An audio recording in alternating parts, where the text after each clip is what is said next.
সম্প্রতি সোশ্যাল মিডিয়ায় সাবেক প্রধানমন্ত্রী স্বৈরাচারী হাসিনার মৃত্যুর খবর ছড়িয়ে পড়েছে। এই নিয়ে সোশ্যাল মিডিয়ার পাশাপাশি উত্তাল আন্তর্জাতিক গণমাধ্যমগুলোও। বিবিসি, ভারতের প্রভাবশালী সংবাদ মাধ্যম এনডিটিভি ও কলকাতার আনন্দবাজার পত্রিকার কার্ড শেয়ার করা হয়েছে বেশ কিছু আইডি ও ফেসবুক পেজ থেকে। সেখানে লেখা, বাংলাদেশের সাবেক প্রধানমন্ত্রী শেখ হাসিনা আর বেঁচে নেই। আমি মুক্তিযোদ্ধার সন্তান না, আমি তো কেউ না ওখানে, আমি স্যার তাদের সাথে কেউ না তো, আমি তো কেউ না, আমি যাবো কেন? আমার এখানে জিজ্ঞাসাবাদ করে, আমি এখানে কেউ না তাদের সাথে, আমি স্যার কেউ না।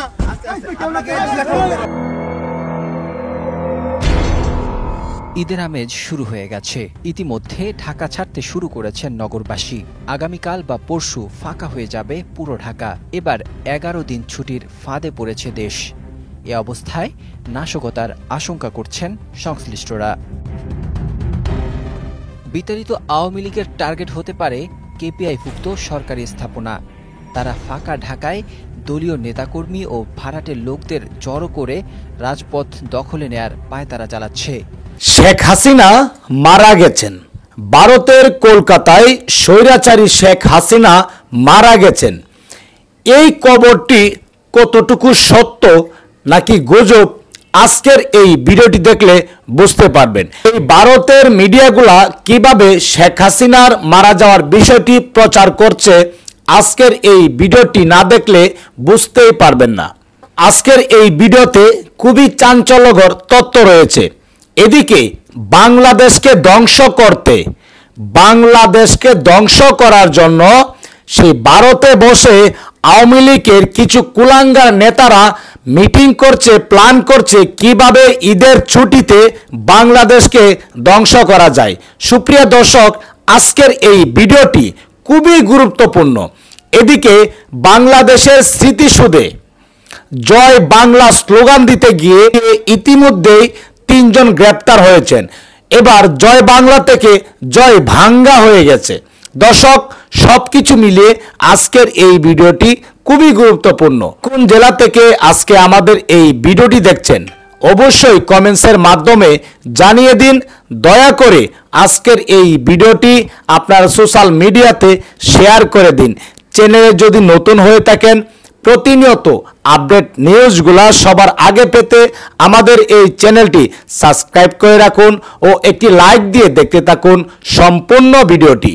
সম্প্রতি সোশ্যাল মিডিয়ায় সাবেক প্রধানমন্ত্রী স্বৈরাচারী হাসিনার মৃত্যুর খবর ছড়িয়ে পড়েছে। এই নিয়ে সোশ্যাল মিডিয়ার পাশাপাশি উত্তাল আন্তর্জাতিক গণমাধ্যমগুলোও। বিবিসি, ভারতের প্রভাবশালী সংবাদ মাধ্যম এনডিটিভি ও কলকাতার আনন্দবাজার পত্রিকার কার্ড শেয়ার করা হয়েছে বেশ কিছু আইডি ও ফেসবুক পেজ থেকে। সেখানে লেখা, বাংলাদেশের সাবেক প্রধানমন্ত্রী শেখ হাসিনা আর বেঁচে নেই। শুধু তাই নয়, দেশটির একটি পত্রিকায়ও হাসিনার মৃত্যুর বিষয়ে একটি কার্ড প্রকাশ করা হয়েছে। তবে সত্যি কি মারা গেছেন স্বৈরাচারী হাসিনা?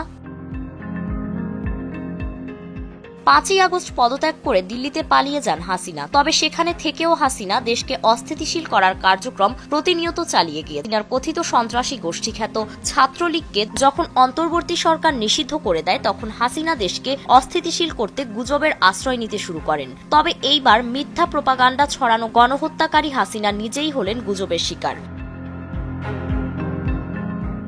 কারণ আন্তর্জাতিক তথ্য যাচাইকারী প্রতিষ্ঠান রিউমার স্ক্যানার বলছে, শেখ হাসিনার মারা যাওয়ার যেই ঘটনা সোশ্যাল মিডিয়ায় ছড়িয়ে পড়েছে তা সম্পূর্ণ মিথ্যা। তাদের প্রতিবেদনে বলা হয়, আন্তর্জাতিক গণমাধ্যম বিবিসি সহ ভারতীয় গণমাধ্যম এনডিটিভি, আনন্দবাজার পত্রিকার যে কার্ডগুলো বা পোস্ট সোশ্যাল মিডিয়ায় ছড়িয়ে পড়েছে তার কোনো সত্যতা পাওয়া যায়নি। এমনকি এই সংবাদ মাধ্যমগুলোর পেজে এমন কোনো তথ্য প্রচার করা হয়নি। সুতরাং এগুলো ভুয়া কার্ড বা গুজব ছড়ানোর উদ্দেশ্যে তৈরি করা হয়েছে। রিউমার স্ক্যানার আরও জানায়, হাসিনার ছেলে সজীব ওয়াজেদ জয়ের ভেরিফাইড ফেসবুক পেজ ও এক্স অ্যাকাউন্ট এবং মেয়ে সাইমা ওয়াজেদ পুতুলের এক্স অ্যাকাউন্ট যাচাই করা হলে এতেও শেখ হাসিনার মৃত্যুর বিষয়ে কোনো তথ্য পাওয়া যায়নি। সুতরাং সাবেক প্রধানমন্ত্রী শেখ হাসিনার মৃত্যুর দাবিটি সম্পূর্ণ মিথ্যা। এর আগে 26শে ফেব্রুয়ারি হাসিনার মৃত্যু নিয়ে একটি খবর ছড়িয়ে পড়েছিল। সে সময় বাংলাদেশ আওয়ামী লীগের ফেসবুক পেজ থেকে শেখ হাসিনার মৃত্যুর সংবাদ প্রচার করা হয়েছে। এমন দাবিতে একটি স্ক্রিনশট ফেসবুকে ব্যাপক আলোড়ন সৃষ্টি করে।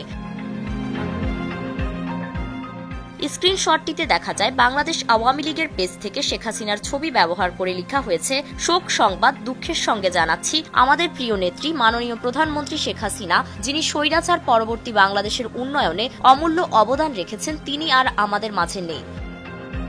বিতাড়িত আওয়ামী লীগের টার্গেট হতে পারে কেপিআইভুক্ত সরকারি স্থাপনা। তারা ফাঁকা ঢাকায় দলীয় নেতাকর্মী ও ভাড়াটের লোকদের জড়ো করে রাজপথ দখলে নেয়ার পায়তারা চালাচ্ছে।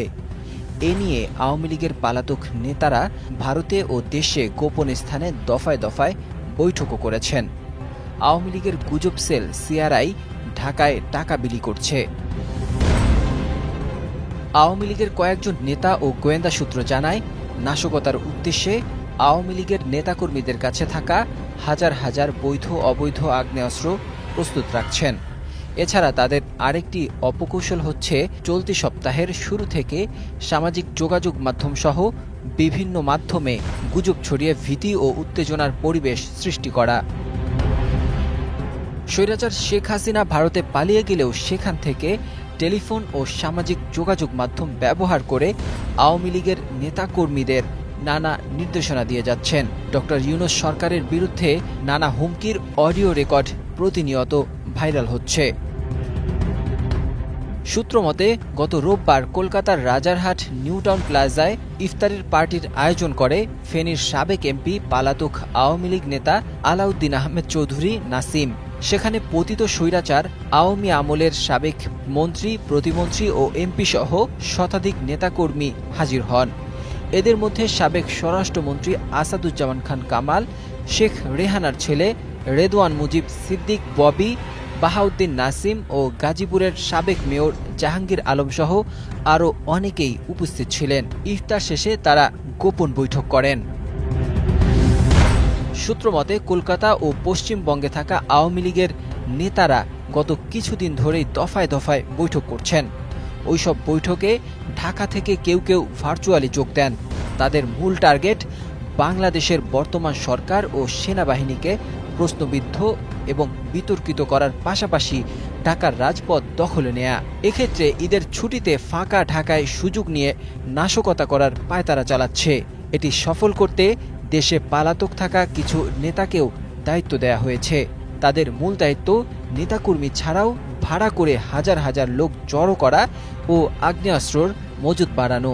এ লক্ষ্যে কোটি কোটি টাকা ছড়ানো হচ্ছে।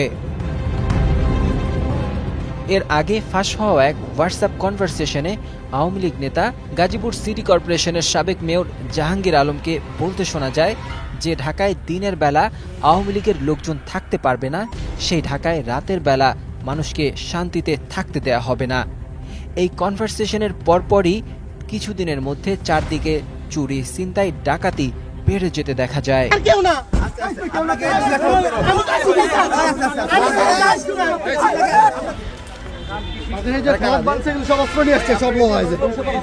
হ্যাঁ ভাই, কি নিয়ে আসছে? এই যে এগুলোর মধ্যে পতাকা ধরে নিয়ে আসছে। যে পুরাটা বলেন, এই জাহিদ যার প্রেক্ষিতে আপনাদেরকে আটক করছে। আচ্ছা, এই অপরাধে আপনাদের গ্রেফতার করছে, এই তো? আপনাদের কি আটক করা হয়েছে? এখন ওনারা তো আমাদেরকে আটক করছে, আমাদের গাড়িতে মুভ করতে দিচ্ছে না। আচ্ছা, কি করেছিলেন আপনারা? আমি একজন বেসিক্যালি আমরা মুক্তিযুদ্ধ সন্তান। এটা জাতীয় স্মৃতিসৌধ মুক্তিযুদ্ধের অবদানের উপরে ডিপেন্ড করে মুক্তিযুদ্ধের এটা করা হয়েছে।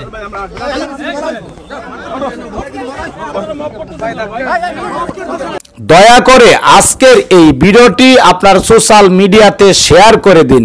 সবাই ভালো থাকুন, সুস্থ থাকুন। দেখা হবে আবারও পরবর্তী নতুন একটি আপডেট নিউজে।